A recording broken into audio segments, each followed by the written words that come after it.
வணக்கம். நீங்க கொஞ்சம் ஓய்வெடுக்க ஒரு ஒரு அமைதியான நல்ல பசுமையான இடத்தை தேடிட்டு இருக்கீங்களா? அப்போ வாங்க, இன்னைக்கு நாம திண்டுக்கல் பக்கத்துல இருக்கிற சிறுமலை பத்தி பேசலாம். அது ஒரு அழகான மலைப்பகுதி. நீங்களே அங்க போனா மாதிரி ஒரு ஃபீல் கொடுக்க ட்ரை பண்றோம். ஆமா, அந்த சிறுமலை பயணம் இருக்கே, அதுவே ஒரு தனி அனுபவம் தான்.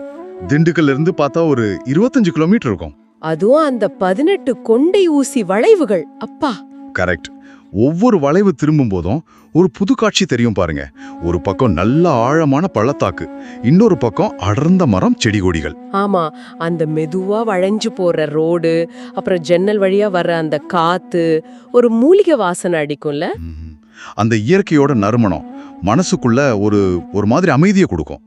நம்ம வேகமான வாழ்க்கையில இருந்து கொஞ்சம் விலகி ஒரு நிமிஷம் நின்னு மூச்சு விட தோணும், அப்படிதானே? ரொம்ப சரியா சொன்னீங்க. அந்த வேகத்துல இருந்து இழுத்து கொஞ்சம் நில்லு, கவனி அப்படின்னு சொல்ற மாதிரி இருக்கும். அப்புறம் மலைக்குள்ள போக ஆரம்பிக்கும் போது சின்ன சின்ன கிராமங்கள் வரும். ஆமா, நான் பாத்திருக்கேன். அந்த பாறைக்கல்லால் கட்டின வீடுகள் ஏதோ ஒரு காலப்பயணம் போன மாதிரி ஒரு ஃபீல் கொடுக்கும்.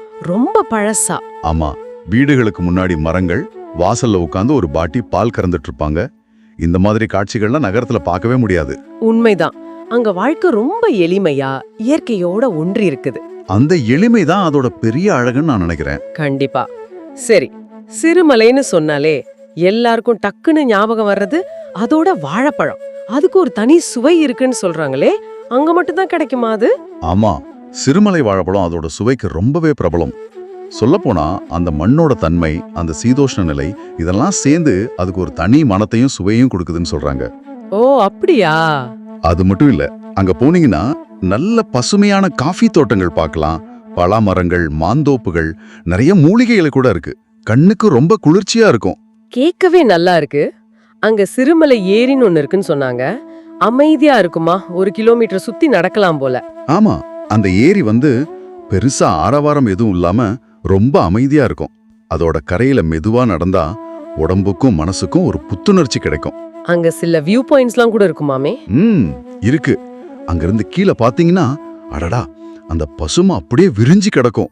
உங்களை அப்படியே மெய்மறக்க வச்சிடும். கூட்டம் எல்லாம் அதிகமா இருக்குமா மத்த ஹில் ஸ்டேஷன் மாதிரி? இல்ல, அதுதான் இதோட ஸ்பெஷல்.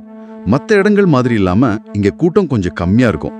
அதனால அந்த அமைதியை நம்ம முழுசா அனுபவிக்க முடியும். சரி, அப்புறம் அகத்தியபுரம்னு ஒரு இடம் பத்தியும் சொன்னாங்க. அது எப்படி? ஆன்மீகம், அமைதி தேடுறவங்களுக்கு நல்லா இருக்குமா? நிச்சயமா. அகத்தியபுரம் ரொம்ப அமைதியான ஒரு இடம். அந்த தெருக்கள்ல நடந்தாலே ஒரு நிசப்தத்தை உணரலாம். பெரிய ஹோட்டல்ஸ்லாம் அதிகமா இல்லையாம, ஹோம் ஸ்டே தான் நிறையவா? ஆமா, அது ஒரு வகையில நல்லதுதான். பெரிய வணிகமயமாகாம இருக்கு. ஹோம் ஸ்டே நிறைய இருக்கிறதுனால அங்க இருக்கிற மக்களோட உண்மையான உபசரிப்பை நம்ம பார்க்கலாம். அவங்களோட பாரம்பரிய சாப்பாடு, அந்த கைமணம், அதெல்லாம் சுவைக்க ஒரு நல்ல வாய்ப்பு. ஆமாம்ல, அது வெறும் தங்குற இடம் மாதிரி இல்லாம ஒரு அனுபவமா இருக்கும்.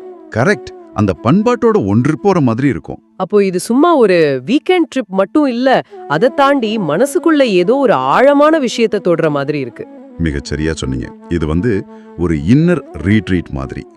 வாழ்க்கையோட வேகத்தை கொஞ்சம் குறைச்சி இயற்கையோட கனெக்ட் ஆகி நம்மளை நாமளே கவனிக்க ஒரு சான்ஸ் கொடுக்குது சிறுமலை. கொஞ்ச நேரம் அந்த சூழல்ல இருந்தாலே போதும், மனசுல ஒரு பெரிய நிம்மதி வரதை நீங்க ஃபீல் பண்ணலாம். அந்த டென்ஷன்லாம் குறையிற மாதிரி இருக்கும். ஓ, அப்போ மழை காலத்துல போன எப்படி இருக்கும்?